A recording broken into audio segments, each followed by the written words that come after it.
Dear friends, अस्सलाम वालेकुम। Sir, मैं आज बहुत अहम कुछ बातें करना चाहता हूँ अपनी पाकिस्तानी कम्युनिटी से और जो गैर मुल्की कम्युनिटी जापानी मुल्की उनके साथ। खासतौर उन लोगों के लिए जिनकी फैमिली यहाँ पर, जिनके परिवार जापान में रहते हैं, छोटे छोटे बच्चे उनके, वो ख्वाह पाकिस्तान से आए, इंडिया से आए हो या जापान में ही उन्होंने शादी की हो। तो जापान का जो एजुकेशन सिस्टम है, तालीमी निज़ाम जो है, वो बिल्कुल पूरी दुनिया से मुख्तलिफ है। बल्कि ये कहना चाहिए कि वो सिर्फ जापान का ही तालीमी निज़ाम है उनका अपना, जिसमें हर बुनियादी चीज़ बच्चों को पढ़ाई जाती है, उनको लिखाई जाती है, समझाई जाती है। और जापान के 47 प्रीफेक्चर होने के बावजूद, यानी 47 सूबे होने के बावजूद, जो है एक कोने से होकाइडो से लेके ओकिनावा तक, यानी कि तमाम जितने भी सूबे हैं वहां पर उनका तालीमी निज़ाम एक जैसा है। उसका जो निसाब जो है वो सेम एक ही है। और यही वजह है कि पाकिस्तान जापान जो है तरक्की कर रहा है। और हमारे मुल्क में जहाँ पर हर सूबे का जो तालीमी निज़ाम मुख्तलिफ है, वहाँ पे अंग्रेजी स्कूल अलग हैं, तो वहाँ के मकामी स्कूल अलग हैं, प्राइवेट स्कूल अलग हैं, सरकारी स्कूल अलग हैं, बच्चों के गरीबों के लिए अलग है, अमीरों के लिए अलग है। तो यहाँ पर ऐसा कोई चक्कर नहीं है, यानी बहुत खास स्कूल भी होते हैं बाज़ औक़ात, लेकिन अमूमी तौर पर जो है उनका निसाब एक ही है। जो बच्चों को तालीम दी जा रही है बुनियादी तौर पर, वो एक कोने से लेकर दूसरे कोने तक सेम ही है। पाकिस्तान की तरह नहीं है कि अगर आप सुबह पंजाब में रहते हैं तो बच्चों को पंजाबी भी पढ़ना पड़ेगी, उर्दू भी पढ़ना पड़ेगी, इंग्लिश भी पढ़ना पड़ेगी, अरबी भी पढ़ना पड़ेगी। बच्चों में बोझ इतना नहीं डाला जाता। सिर्फ यहाँ पर एक ही ज़ुबान में, जापानी ज़ुबान, उनको तालीम दी जाती है। उनको पढ़ना लिखना, उनकी तालीम और तरबियत, उनकी परवरिश तमाम एक ही निसाब के तहत की जाती है। जापान में जो बच्चों को स्कूल में दाखिल कराया जाता है, एक तो यहाँ पे क्योंकि औरतें भी काम करती हैं, मर्द भी काम करते हैं। जो बच्चे पैदा करती हैं औरतें, उनका 1 साल का जो बच्चे जो होता है, ज़ाहिर है उसको माँ की ज़रूरत होती है। 1 साल की उनको छुट्टियाँ भी यहाँ मिलती हैं माँ को काम करने के लिए, काम के दौरान जो है कि आप जो 1 साल अपने बच्चे की परवरिश कर सकती हैं। लेकिन इसके बाद जो उसे अपने काम को शुरू करना होता है एक बच्चे की, यहाँ पर जो कि ख़ानदानी निज़ाम भी नहीं है, जॉइंट फैमिली सिस्टम भी नहीं है, इसलिए बच्चे को उन्होंने डे केयर सेंटर में रखना पड़ता है, जहाँ पर बच्चे की केयर की जा सके। माँ के मुतबादिल तौर पर जो माएँ जो होती हैं, वो एक्चुअली टीचर ही होती हैं, माँओं की तरह होती हैं, जवान होती हैं। वो बच्चों की परवरिश करती हैं 3 साल तक। लेकिन वो उसे कहते हैं डे केयर सेंटर, यानी हुईक्वेन, जापानी कहते हैं हुईक्वेन, या इंग्लिश में कहेंगे डे केयर सेंटर। यानी कि दिन भर जो है माँ बाप की अदम मौजूदगी में वहाँ पर जो माएँ या बाप जो बच्चों की तरबियत करते हैं, उसे कहते हैं डे केयर सेंटर। लेकिन वो उन्हीं को इजाज़त होती है जो दोनों मियाँ बीवी बरसरे रोजगार हों, तो उनकी फीस भी ठीक ठाक होती है, लेकिन गवर्नमेंट भी उनकी सपोर्ट करती है। और जिन कंपनी में लोग जॉब करते हैं वो भी उनको सपोर्ट करती है। वो होता है 1 साल से लेकर 3 साल की उम्र तक। 3 साल की उम्र तक वही जो माएँ जो स्कूल जा रही हो, जो काम पे जा रही होती है, बच्चों को उन्हें छोड़ना होता है। तो डे केयर सेंटर में कभी बाप छोड़ने जाता है तो माँ लेने चली जाती है, माँ छोड़ने जाता है तो बाप लेने जाती है। टाइमिंग वही होती है, सुबह 8 बजे से लेकर रात को 5, 6 बजे, 7 बजे तक। तमाम पूरे जापान में एक जैसा सिस्टम है ये। उसके बाद होता है किंडरगार्टन, योचियन बच्चों को, वो 3 साल की उम्र से लेकर 6 साल तक होता है। तो वहाँ पर ये सिस्टम होता है, वो भी प्राइवेट होते हैं, लेकिन उसमें गवर्नमेंट की सपोर्ट होती है। माँ बाप को जो कि काम कर रहे हैं तो उनकी कंपनी की तरफ से भी सपोर्ट होती है। 6 साल हो गए, 6 साल में। लेकिन लेकिन ये मस्ट नहीं है, लेकिन ये उन लोगों के लिए है जो कि बच्चे अपने जो दोनों माँ बाप जो पढ़ते हैं, जो काम कर रहे होते हैं, मुलाजमत कर रहे होते हैं। लेकिन जो माँ जो खास तौर पर काम नहीं कर रही, तो वो उनके लिए जरूरी भी नहीं होता। लेकिन वो 6 साल तक जो बच्चों के वो घर में अपनी माँ के साथ ही रहते हैं, तो तरबियत उनकी हासिल होती रहती है। उस 6 साल के बाद जो है बच्चों को पहली बार प्राइमरी स्कूल में दाखिल किया जाता है, एलिमेंट्री स्कूल में, जिसे हम पाकिस्तान में प्राइमरी स्कूल कहते हैं। तो जब वो 6 साल की उम्र में पहुंचता है तो उसको पहली क्लास में दाखिल किया जाता है।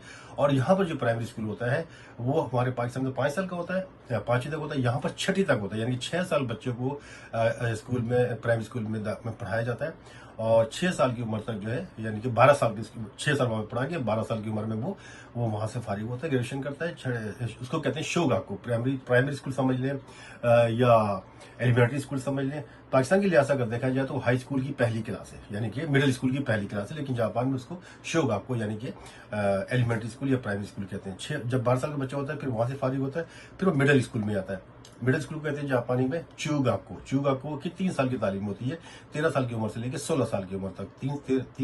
3 साल 16 साल। ये जो चूगाको जो होता है, यानी कि तालीमी साल 9 हो गए, यानी कि हमारे पाकिस्तान में अगर देखा जाए तो 9वीं क्लास के स्टूडेंट होता है।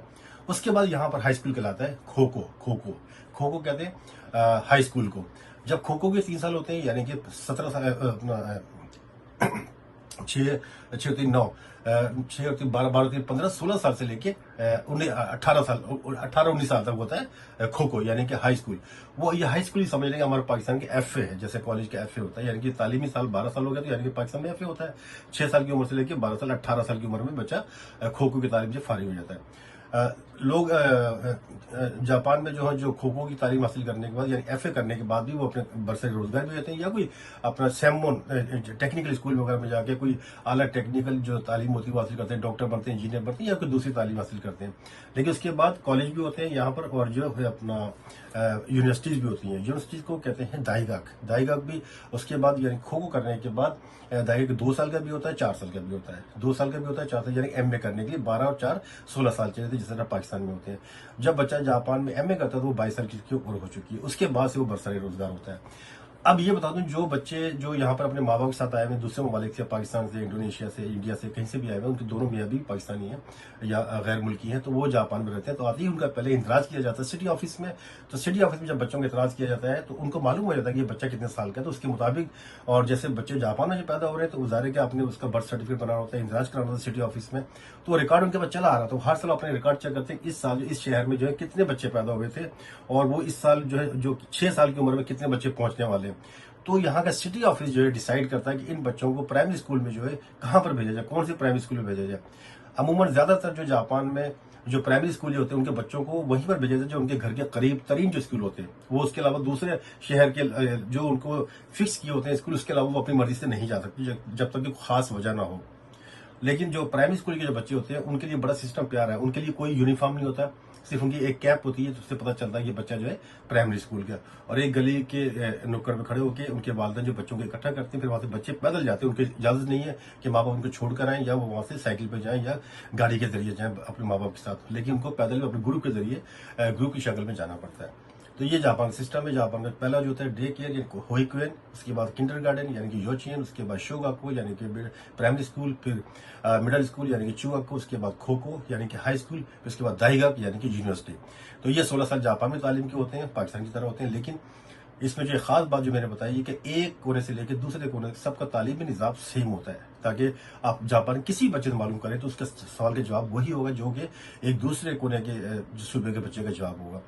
तो ये जो तालीमी निज़ाम है ये बड़ा बेहतरीन है, और इसके इसी की वजह से जो है इनको जापान में बच्चों को कोई अंग्रेजी पढ़ाने की जरूरत नहीं पड़ती है, इनको जो अपनी मकामी ज़बान पढ़ाने की जरूरत नहीं पड़ती, सिर्फ अपनी एक जो इनकी नेशनल लैंग्वेज है उसमें तालीम हासिल करते हैं और तरक्की करते हैं। ये है जापान का तालीमी निज़ाम, जो कि बड़े कामयाब, एक पूरी दुनिया में कामयाब नेशन है, कौम है जापानी। उसकी वजह सिर्फ यही है कि यहाँ पे तालीमी निज़ाम जो है बहुत स्ट्रॉन्ग है, और जो बच्चे को डे केयर सेंटर में किंडरगार्टन योचिन जो होता है वहाँ पे पढ़ाते नहीं है, बल्कि उनकी तरबियत की जाती है, उनकी परवरिश की जाती है, उनकी तरबियत की जाती है, ताकि वो बड़े होकर मुआशरे के एक अहम रुकन बन सके। Thank you very much.